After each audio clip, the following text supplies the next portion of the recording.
오늘 우리에게 주시는 하나님의 말씀은 사도행전 7장 54절에서 60절까지 말씀입니다.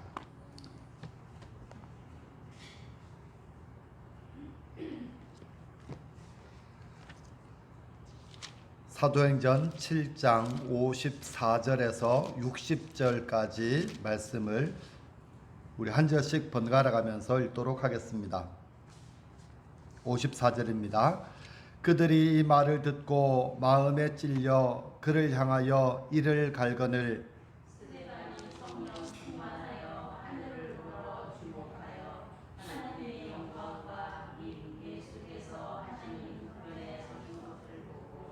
말하되 보라 하늘이 열리고 인자가 하나님 우편에 서신 것을 보노라 한데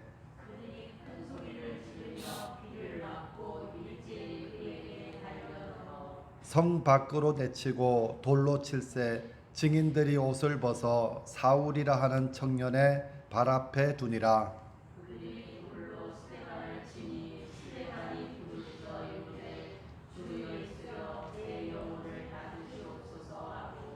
무릎을 꿇고 크게 불러 이르되 주여 이 죄를 그들에게 돌리지 마옵소서. 이 말을 하고 자니라. 아멘. 좋으신 아버지, 오늘도 주님의 귀하신 말씀 앞에 겸손한 심정이 되기를 원합니다. 성령님 우리 가운데 임재해 주시고 우리의 마음을 갈아엎어 주셔서 부드럽고 좋은 땅이 되게 하여 주옵소서. 높아진 마음 낮아지게 해주시고 움푹 패인 곳이 도두어지게 하여 주셔서 정말 하나님의 시온의 대로가 우리 마음에 열려질 수 있도록 역사하여 주옵소서. 말씀을 잘 배우고 건강한 믿음을 가지고 세상 가운데서 하나님의 자녀로 살게 하여 주옵소서. 감사드리며 예수님 이름으로 기도드립니다. 아멘. 유대인의 지혜서로 알려진 탈무드라는 책에 보면 사람을 항아리에 비유해서 설명하는 부분이 있습니다. 첫 번째는 거꾸로 된 항아리와 같은 사람이 있습니다. 그 항아리가 뭔지는 아시죠? 우리 장독대 같은 건데 입구가 좀 넓은 거죠. 이런 그릇보다도 훨씬 더 큰 거죠. 그런 항아리를 엎어놓으면, 거꾸로 엎어놓으면 아무리 많은 소낙비가 내려도 한 방울도 그 안에 들어가지 않습니다. 하나님의 은혜가 소낙비처럼 아무리 쏟아져도 하나님을 향해서 등을 돌리고 거꾸로 서 있는 사람은, 하나님의 은혜를 거부하는 사람에게는 하나님의 은혜가 한 방울도 들어갈 수 없다는 것을 이야기합니다. 두 번째는 똑바로 서 있기는 한데 그 항아리 안에 오물이 가득 차 있는 경우가 있습니다. 소나기가 내리면 항아리에 물이 고입니다. 하지만 이미 항아리 속에 들어있는 그 더러운 것 때문에 비가 가득 찰수록 더 심한 악취가 나고 쓸 수 없는 그런 모습이 됩니다. 오물이 가득 찬 항아리와 같은 사람은 은혜를 많이 받고 잘 받지만 그 은혜가 쓸모가 없는 은혜가 될 수밖에 없습니다. 이런 사람은 악취가 진동하기 때문에 하나님에게도 사람에게도 쓰임을 받지 못하는 그런 모습을 이야기합니다. 세 번째는 비어있는 항아리와 같은 사람이 있습니다. 비어있는 항아리는 비가 내리면, 하나님의 은혜의 비가 내리면 그 비를 그대로 잘 흡수를 합니다. 그래서 이 항아리의 물은 물이 귀한 지역에서 아주 소중하게 쓰여지게 됩니다.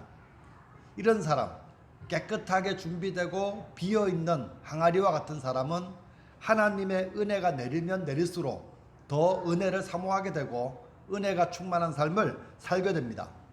하나님은 이런 사람을 통해서 더 놀라운 역사를 이루어 가지고 계시는 분이십니다. 오늘 하나님 앞에 나와서 예배하는 성도 여러분, 하나님 앞에 하나님을 향해서 여러분을 똑바로 세워진 그런 항아리가 되시기 바랍니다.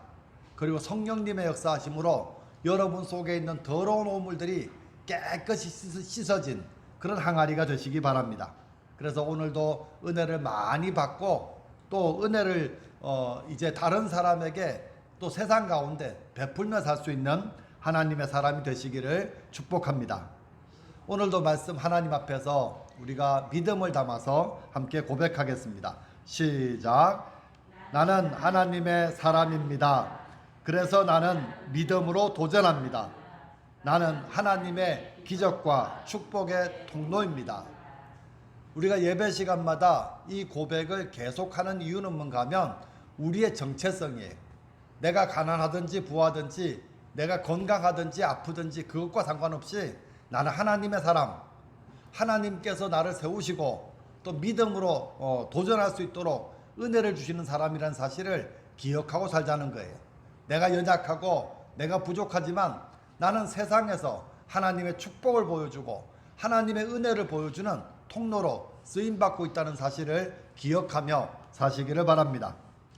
지난주에 성령 충만했던 스데반 집사님이 산헤드린 공회 앞에서 전한 그 하나님의 말씀을 살펴보았습니다. 이것이 스데반이 원해서 된 삶이 아니라 하나님께서 스데반 집사에게 은혜를 내려주셨고 그 은혜가 밖으로 흘러넘쳐 나가니까 권능이 되어 나타났고 많은 사람들에게 그 권능을 행하다 보니까 사람들이 모여들게 되고 또 그들에게 복음을 전하기 시작하면서 이 고난은 시작된 것입니다. 주님께 사로잡혀서 주님의 복음을 열심히 전했는데 결국은 붙잡히게 되고 또 재판을 받게 되는 그러한 결과 앞에 놓여지게 됩니다.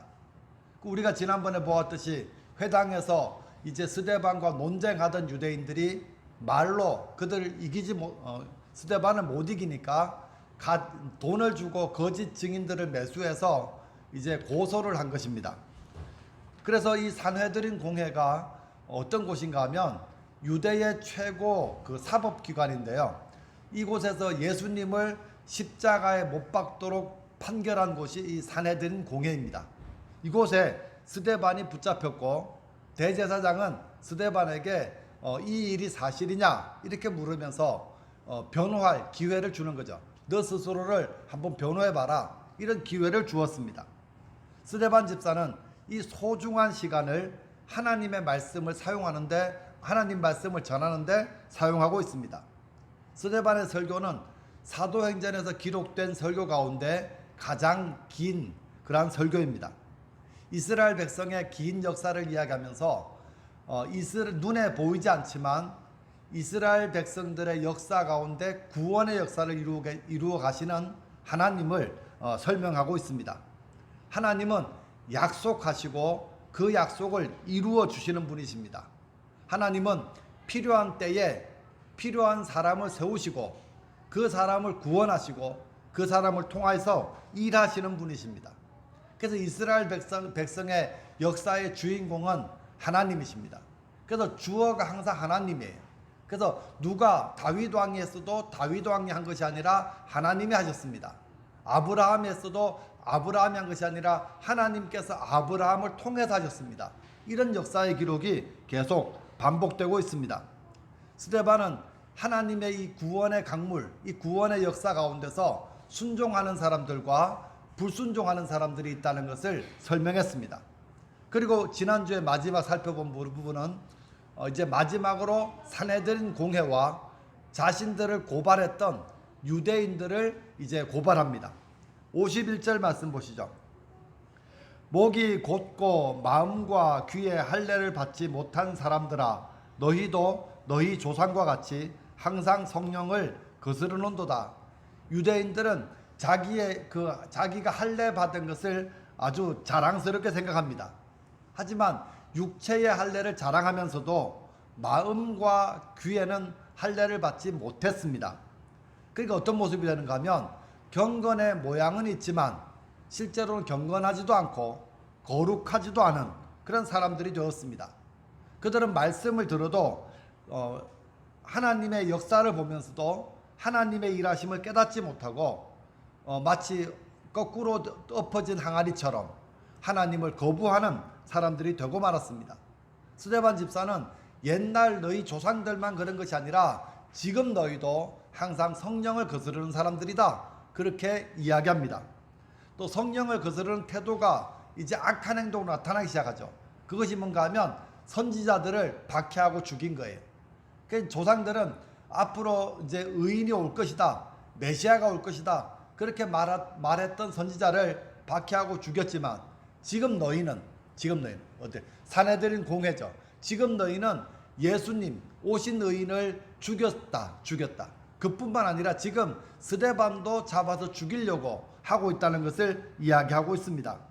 그러니까 성령을 거스르는 사람들은 항상 성령의 순종에 사는 사람들이 못마땅한 거죠.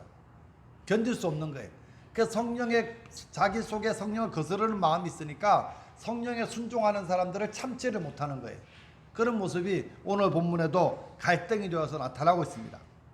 53절 말씀 보시죠. 너희는 천사가 전한 율법을 받고도 지키지 아니하였도다. 이렇게 말을 합니다. 유대인들이 자랑하는 것은 율법입니다. 율법. 그래서 스데반이 율법에 대해서 말을 하면 율법을 모독했다. 견디지 못했습니다. 그런데 문제는 뭔가 하면 자기 자신은 율법을 잘 지킨다.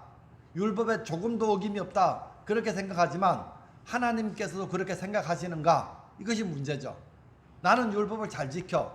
그렇게 말하는데 율법을 글자 그대로 지키기는 하지만 율법을 주신 하나님의 마음도 하나님의 뜻도 알지 못하고 자기 방식대로 율법을 지키는 모습이죠. 그러다 보니까 하나님의 뜻이 이쪽인데 자기들은 이쪽 길로 가면서 우리는 하나님을 잘 섬긴다. 말씀을 잘 지킨다. 그렇게 생각하는 모습이 되었다는 것입니다. 그래서 스데반은 유대인들을 향해서 너희는 성령을 거스르는 불순종의 사람들이다. 그렇게 고발을 합니다. 이 말을 들은 유대인들의 반응을 아주 짧게 성경 기록하고 있습니다. 54절 말씀이죠. 같이 한번 읽어보겠습니다. 시작. 그들이 이 말을 듣고 마음에 찔려 그를 향하여 이를 갈거늘. 여기 보면 마음에 찔려라는 말 어디서 본 기억이 나요? 언제예요? 오순절 마가다락방에 성령이 충만히 임하고 사도 베드로가 나가서 설교를 합니다. 너희가 십자가에 못 박아 죽인 예수를 하나님께 다시 살리셨다. 이 말을 들었을 때 유대인들의 마음이 찔렸다고 그랬어요. 근데 그때와 다른 게 뭔가 하면 베드로가 설교했을 때는 마음이 찔린 다음에 뭐라고 이야기합니까? 형제들아 우리가 어찌할꼬 하면서 가슴을 치면서 하나님 앞에 돌이켜 회개합니다. 근데 그 자리에서 한 번의 설교를 듣고 구원받은 사람이 3,000명이나 되었다. 성경 기록은 그렇게 되어져 있습니다. 근데 이상한 것은 지금 스데반이 성령 충만해서 똑같이 설교를 하는데 이 사람들도 마음에 찔렸죠. 근데 그 다음에 어떻게 했어요?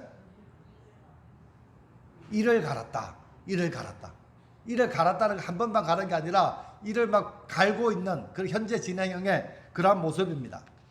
이 모습을 보면서 참 이해가 안 됩니다. 그러니까 어쨌거나 지금 그러나 이를 갈고는 있었지만 그래도 막 폭도처럼 일어나서 스데반을 죽이지는 않습니다. 행동하지 않습니다. 화는 났지만 이를 갈면서 그냥 있을 뿐이에요. 그런데 그런 유대인들의 마음에 스데반이 불을 지릅니다. 불을 질러요. 그게 뭔가 하면 55절 말씀 보시죠.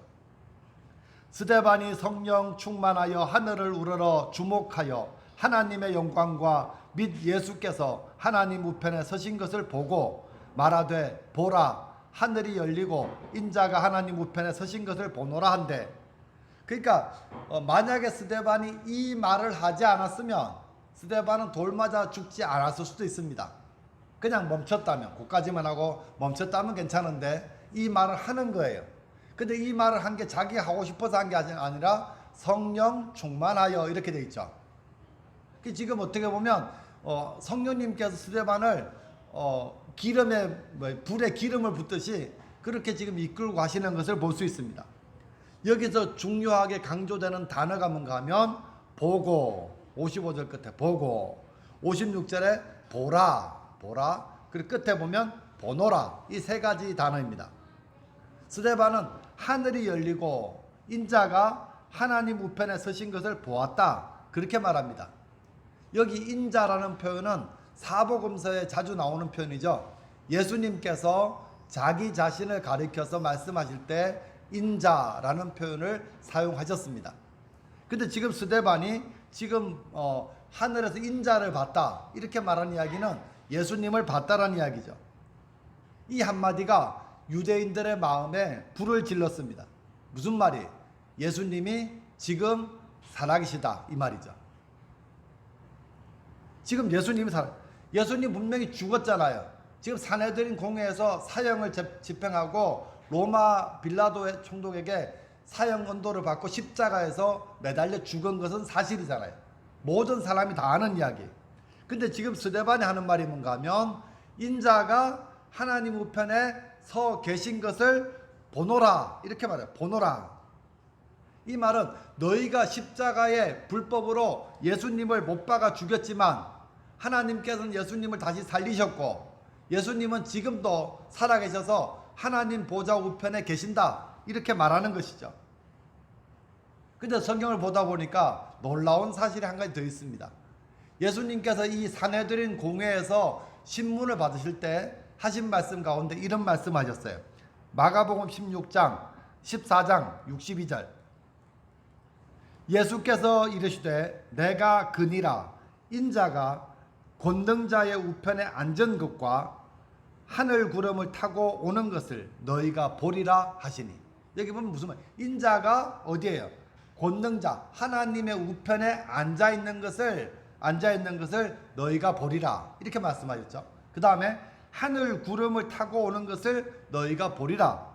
근데 이 말을 처음에 들었을 때 산헤드린 공의의 판단은 뭔가 하면 이것은 하나님을 모독하는 말이다. 그렇게 해서 예수님을 사형에 처해야 된다. 이렇게 판결을 내렸던 곳이 산헤드린 공회입니다. 그래서 스데반은 지금 똑같은 자리에 왔죠. 똑같은 자리에 붙잡혀 와가지고 신문을 당하면서 그때 예수님께서 하신 말씀이 진실이었다 이렇게 말하는 거죠.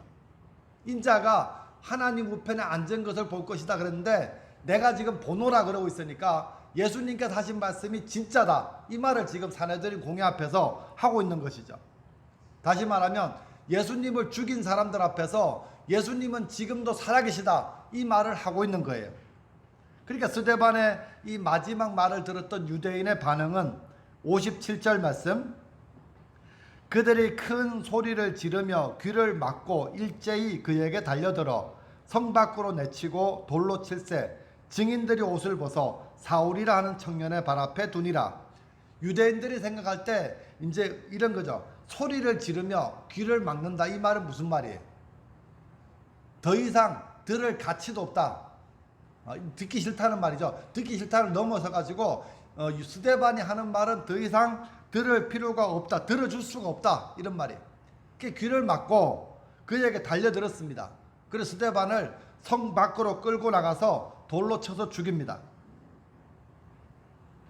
스데반이 거짓말을 하고 있고 또 예수와 똑같이 신성모독 하나님을 모독하는 말을 하고 있으니까 그 말을 우리가 견딜 수 없다는 것이죠. 우발적인 살인입니다. 우발적인. 예수님보다 더 급하게 절차도 무시하고 그냥 그 자리에 돌에 맞아 죽는 거예요. 근데 이런 살인을 당하게 됩니다. 그래서 최소한의 절차가 있죠. 그 절차가 뭔가 하면 증인들이 옷을 벗어가지고 사울이라고 하는 청년의 발 앞에 벗어주는 거죠. 그 일을 합니다. 더 놀라운 것은 뭔가 하면 스데반이 이제 돌에 맞아서 죽어갑니다. 돌에 맞으면 아플까요? 안 아플까요? 당연한 질문을 왜 해요? 그죠? 많이 아플까요? 조금만 아플까요? 돌에 맞아서 막 그냥 살이 찢어지게 되고 피가 흘러나게 되면 괜히 정신이 왔다 갔다 할 정도로 아플 겁니다. 아픈데 아픈 순간에 막 화가 나고 분노가 치밀고 욕이 나오는 건 당연해요. 여러분 되게 아프면 막 어떤 때는 욕 나올 때도 있잖아요. 그런 것처럼 그게 정상인데 이 스데반 집사님은 그 아픈 순간에 기도를 합니다. 기도. 첫 번째 기도가 뭔가 하면 주 예수여 내 영혼을 받으시옵소서. 시작. 이 기도는 예수님께서 십자가 위에서 하셨던 기도가 생각납니다. 누가복음 23장 46절이죠. 예수께서 큰 소리로 불러 이르시되 아버지 내 영혼을 아버지 손에 부탁하나이다. 이렇게 기도했던 것처럼 기도하고 있습니다. 좀 다른 게 있어요. 예수님은 자기의 영혼을 성부 하나님께 아버지 손에 부탁한다. 이렇게 기도했고 스데반은 자기 영혼을 주 예수께 부탁하고 있다는 사실이 좀 다르죠. 그다음 두 번째 주여 이 죄를 그들에게 돌리지 마옵소서 그렇게 기도합니다. 이 기도도 예수님의 기도와 꼭 닮아 있습니다. 누가복음 23장 34절 예수께서 이르시되 아버지 저들을 사하여 주옵소서 자기들이 하는 것을 알지 못함이니이다. 스데반이 뭐라고 기도했는가 하면 주여 이 죄를 그들에게 돌리지 마옵소서. 세상에 자기를 향해서 이를 갈고 귀를 막고 달려들어 가지고 돌멩이를 막 집어던지고 있는 사람들에게 주여 이 죄를 그들에게 돌리지 마옵소서 이렇게 기도를 했다는 이야기죠. 그리고 이 기도를 남기고 죽었습니다. 근데 60절 끝에 보시면 죽었다는 표현은 뭐라고 기록하고 있습니까? 이 말을 하고 잔이라 이렇게 이야기하죠. 누가는 스데반이 죽었다는 말 대신에 잔다는 말을 사용하면서 이제 스데반이 이 세상에서는 죽었지만 또 다른 세계 하나님의 영생 하나님의 부활과 생명이 있는 세계로 들어갔다는 것을 설명하기 위해서 잔이라라는 단어를 쓰고 있습니다. 아까 이 말씀드렸습니다. 베드로도 성령 충만했고 스데반도 성령 충만했고 베드로도 성령 충만에 설교했고 스데반도 성령 충만에 설교했습니다. 근데 결과는 전혀 다릅니다. 그러면 물어볼게요. 스데반은 실패한 겁니까? 베드로는 3,000명이나 회개했으니까 성공한 거고 스데반은 돌에 맞아 죽었으니까 실패한 것입니까? 근데 놀라운 사실이 한 가지 더 있어요. 스데반이 죽었을 때 하나님께서는 이 스데반의 죽음을 헛되이 그냥 헛되게 하지 않으시고 스데반의 그 죽음을 통해서 또 다른 일을 시작하시는 것을 볼 수 있습니다. 그것을 발견하는 눈이 우리에게 있어야 돼요. 우리 겉으로만 보면 스데반은 참 허무하게 죽었구나, 참 불쌍하다 이렇게 생각할 수 있지만 하나님께서는 이 죽음을 헛되이 남겨두지 않으시고 새로운 열매를 이 스데반의 죽음을 통해서 맺기 시작하시는 것을 볼 수 있습니다. 첫 번째 열매는 뭔가 하면 이제 8장 1절을 보시죠. 8장 1절 사울은 그가 죽임 당함을 마땅히 여기더라. 그날에 언젠가 하면 그 즈음이죠. 스데반이 죽었을 그때쯤이에요. 예루살렘에 있는 교회에 큰 박해가 있어 사도 외에는 다 유대와 사마리아 모든 땅으로 흩어지니라. 스데반이 순교를 당한 그 이후에 이제 예루살렘에 큰 박해가 일어나게 됩니다. 그래서 누구 외에 사도들 외에 사도들은 누구라 12명이라 그랬죠. 12사도 외에 나머지 성도들은 흩어졌대요. 어디로? 유대와 사마리아 모든 땅으로 흩어졌다. 성도들이 볼 때 이 일은 나쁜 일이 아닙니다. 교회가 박해가 없고 은혜 가운데 성장해가는 거 얼마나 좋습니까? 근데 하나님께서는 예루살렘 교회에 큰 박해가 일어나게 하시는 거예요. 마치 그 밀가루를 모아놓고 쟁반에 밀가루를 모아놓고 손으로 팡 치면 어떻게 돼요? 팍 흩어지죠. 그것처럼 예루살렘 교회 성도들이 빡 흩어지게 하시는 거예요. 근데 놀라운 사실은 뭔가 하면 이 성도들이 흩어질 때 그냥 몸만 간 것이 아니라 예수님의 복음을 가지고 갔다는 사실이죠. 그들은 가서 새로운 삶을 시작하면서 만나는 사람들에게 자기가 믿고 있는 예수님에 대해서 예수님의 십자가 복음에 대해서 예수님의 부활에 대해서 그들은 전하기 시작했다는 사실이죠. 놀라운 일 아닙니까? 그들은 이제 그 흩어진 성도들을 통해서 이제 복음이 사마리아로 유대로 땅끝까지 흘러가는 일이 여기서부터 시작됐다는 것이죠. 스데반의 죽음은 결코 헛되지 않습니다. 두 번째 열매가 뭔가 하면 바로 사도 바울입니다. 위대한 전도자 바울이 여기서 생기게 나는 거예요. 바울이 누군지는 좀 들어보셨죠? 바울. 이 구절, 성경 구절에 보면 이 누가는 그 스데반 집사와 사도 바울이 아주 만나는 교착점을 여기서 기록을 하고 있는 부분이 있어요. 58절 보시면 성 밖으로 내치고 돌을 칠세 증인들이 옷을 벗어 사울이라 하는 자의 발 앞에 두니라. 이 사울, 여기 사울이 바울이 나중에 바울이 되죠.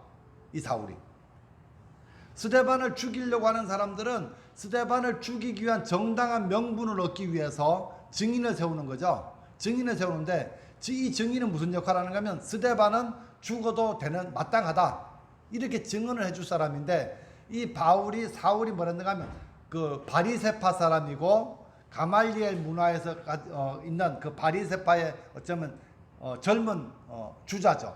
거기다가 행동대장이죠. 그 교회를 박해하고 예수님을 박해했던 그 행동주자, 그 사울을 증인으로 세우는 거죠. 이 죽음에 대해서 너가 증언해라 이렇게 말하면서 옷을 앞에 두는 것입니다. 그 놀라운 사실은 이 한 구절 속에서 하나님께서 앞으로 하실 일이 암시되어 있다는 것을 보여줍니다. 하나님은 성령 충만했던 스데반, 하나님의 일꾼을 데리고 가시면서 전혀 사람들이 상상도 할 수 없던 한 사람을 이제는 하나님의 일꾼으로 사용하시는 것을 볼 수 있습니다. 이때까지 예수님을 박해하고 교회를 박해하기로 악명 높았던 사울이 하나님의 복음을 전하는 일꾼으로 변할 줄은 아무도 상상하지 못했을 것입니다. 근데 하나님은 이 스데반의 죽음을 통해서 이 일을 이루어 가고 계시는 것이죠. 스데반의 죽음은 결코 헛되지 않습니다. 그의 죽음을 통해서 이 감명을 받았던 바울이 나중에 회심을 하게 되고 또 하나님의 복음을 전하는 위대한 사도로 이제 만들어지게 됩니다. 세 번째 열매는 안디옥 교회입니다. 사도행전 11장 19절, 그때의 스데반의 일로 일어난 환란으로 말미암아 흩어진 자들이 베니게와 구브로와 안디옥까지 이르러 유대인에게만 말씀을 전하는데, 그때의 스데반의 일로 일어난 환란으로 말미암아 흩어진, 이 말은 이해가 되죠. 이제 아까 팡 치니까 흩어졌는데 사람들이 막 퍼져나가지고 어디까지 갔는가 하면 안디옥까지 갔다 이렇게 말하고 있는 거예요. 그러나 이 안디옥에 가서 교회가 생겨나게 되는데, 이 안디옥 교회는 성경에서 보면 성도들이 제일 처음 그리스도인이라고 불렸던 교회가 안디옥 교회예요. 그리스도인. 그 다음에 이 안디옥 교회는 기근으로 나중에 고통을 당하는 예루살렘 교회를 위해서 헌금을 모아서 보냈던 그러한 교회입니다. 또 그리고 바울과 바나바를 이제 이방인을 위한 선교사로 최초로 파송했던 교회가 안디옥 교회입니다. 하나님께서는 이 안디옥 교회를 통해서 이방 선교를 시작하셨고, 또 이 교회에서 파송된 바울과 바나바를 통해서 땅끝까지 로마까지 복음이 전파되는 열매를 맺도록 하셨다는 사실입니다. 유대인들은 복음이 전파되는 것을 막으려고 스데반을 죽였습니다. 하지만 하나님께서는 그 스데반의 죽음을 통해서도 여전히 하나님의 복음이 무너지지 않고 계속 전파되도록 일하고 계신다는 사실을 볼 수 있습니다. 스데반의 삶에서 우리가 집중해야 되는 것은 두 가지입니다. 저는 스데반을 통해서 무엇을 받는가 하면, 첫 번째, 예수님을 깊이 사랑하는 사람이었다라고 하는 사실을 발견했습니다. 스데반이 재판당하고 또 스데반이 억울한 누명을 쓰고 스데반이 어쩌면 귀를 막고 달려들어 이를 가는, 돌을 던지는 사람들 앞에 있었습니다.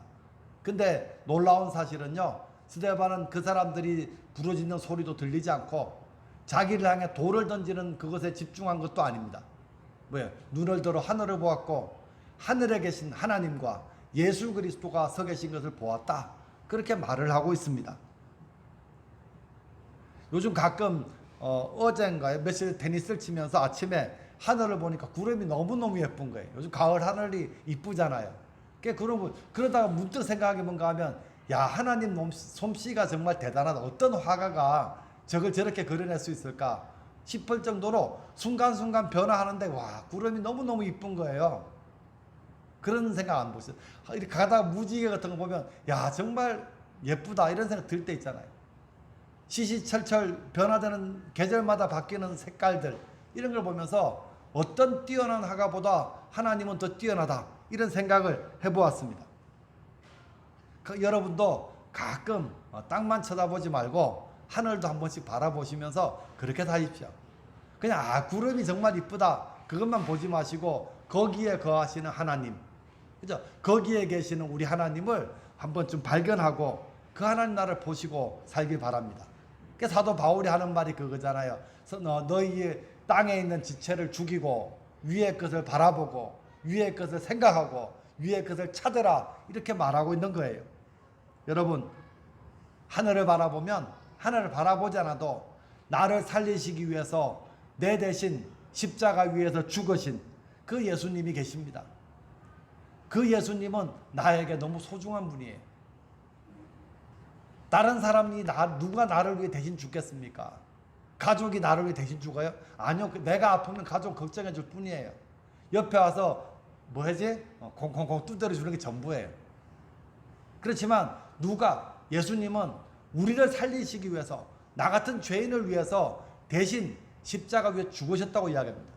지난 수요일에 보았지만 여러분이 아무리 구더기를 사랑한다고 해서 여러분이 구더기처럼 되시겠습니까? 여러분이 구더기를 사랑한다고 해서 구더기 대신 죽으시겠어요? 근데 하나님은 하나님이시잖아요. 하나님이 사람과 같이 되셨고 또 십자가 위에 사람 대신에 죽으셨다고 성경 기록하고 있습니다. 우리는 그 사랑을 받았습니다. 우리에게 가장 소중하고 의미 있는 삶은 바로 예수님을 사랑하는 것입니다. 여러분이 인생을 통해서 작은 것이지만 무엇이라도 요만한 것 하나라도 주님을 위해 헌신할 수 있다면 그것은 정말로 귀한 삶이 되실 것입니다. 왜요? 나는 작은 것을 드릴 뿐이지만 주님은 그것을 너무도 귀하게 보시기 때문에 우리의 인생은 귀하게 될 것입니다.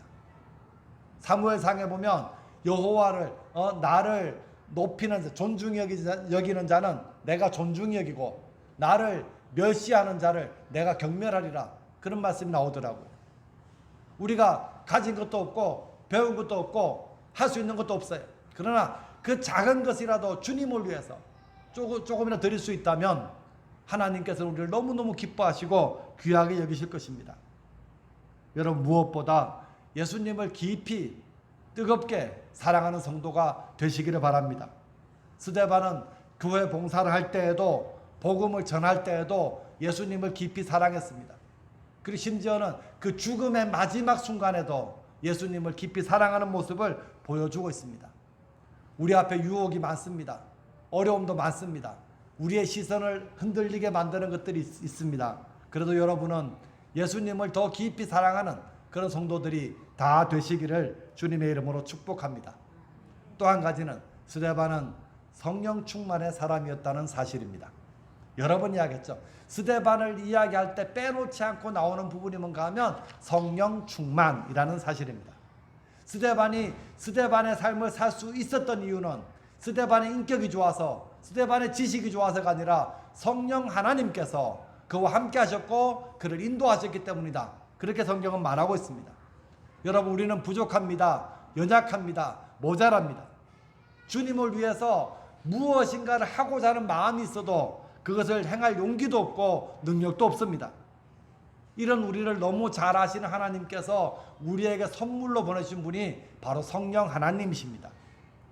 우리가 성령 충만한 사람이 되어 살 수 있도록, 성령 충만한 사람이 되어서 하나님의 일을 할 수 있도록 우리를 돕고 계시는 분이 우리 속에 들어와 계십니다. 성령 충만하면 환경도 문제가 되지 않습니다. 돈이 있든지 없든지가 중요하지 않죠. 성령 충만하면 어떤 문제가 있어도 문제가 되지 않습니다. 스데반을 보십시오. 재판을 받고 억울한 재판이죠. 또 갑작스럽게 정식적인 재판도 아니라 불법으로 돌에 맞아 순교를 당하죠. 그런데 그 상황 속에서도 최악의 상황에서도 최선의 삶을 사는 것을 보여줍니다. 이것이 바로 성령 충만의 능력입니다. 환경이 안 좋다고 원망하지 마세요. 이게 내 뜻대로 되는 게 뭐가 있어요, 사실은. 근데 그렇지만 최악의 상황에서도 최선의 삶을 살 수 있도록 하시는 분이 내 속에 들어와 계신다는 사실이죠. 중요한 것은 이 성령님을 내가 무시하지 않는 거예요. 성령님의 인도하심을 내가 구하고 순종하면서 그렇게 사는 것입니다. 그럴 때 우리도 하나님의 나라의 귀한 역사를 이루어가는 하나님의 사람이 될 수 있습니다. 결론적입니다. 스데반의 삶은 예수님을 그대로 닮아 있습니다. 천사의 얼굴과 같았고 성령 충만했고 또 사람에게도 하나님께도 칭찬을 받았던 사람입니다. 예수님께서 자기 영혼을 하나님께 부탁하셨듯이 스데반은 자기 영혼을 예수님께 부탁했습니다. 예수님이 자기의 자신을 십자가에 못 박는 사람들을 용서해 달라고 기도했던 것처럼 스데반은 자기를 향해 돌을 던지는 사람을 향해서 용서해 달라고 기도했습니다. 예수님이 시기와 모략 때문에 억울한 죽음을 당했듯이 스데반도 억울한 죽음을 죄 없이 당했습니다. 스데반은 살아있을 때에도 예수님처럼 살았고 죽는 그 순간에도 예수님처럼 죽었습니다. 하지만 스데반의 삶은 짧지만 결코 허무하지 않았습니다. 실패한 삶도 아니었습니다. 하나님께서 보실 때 스데반은 영원한 승리의 삶이었습니다. 그 이름이 멸류관이라고 했죠. 멸류관을 쓰고 하나님 앞에 쉬는 그런 삶을 살고 있었습니다. 오늘 말씀의 제목이 뭔가 하면 그리스도의 소망, 그리스도인의 소망입니다. 저는 우리 그리스도인의 소망은 예수님처럼 살고 예수님처럼 죽는 것, 그것이 되었으면 좋겠다, 이런 생각을 해보았습니다. 한번 따라해 보시죠. 예수님처럼 살고 예수님처럼 죽는 것, 이런 소망을 꼭 이루시기 위해서 스데반처럼 여러분도 예수님을 더 깊이 사랑하시고 날마다 성령 충만, 그 성령 충만을 구하며 사는 그런 그리스도인이 되시기 바랍니다.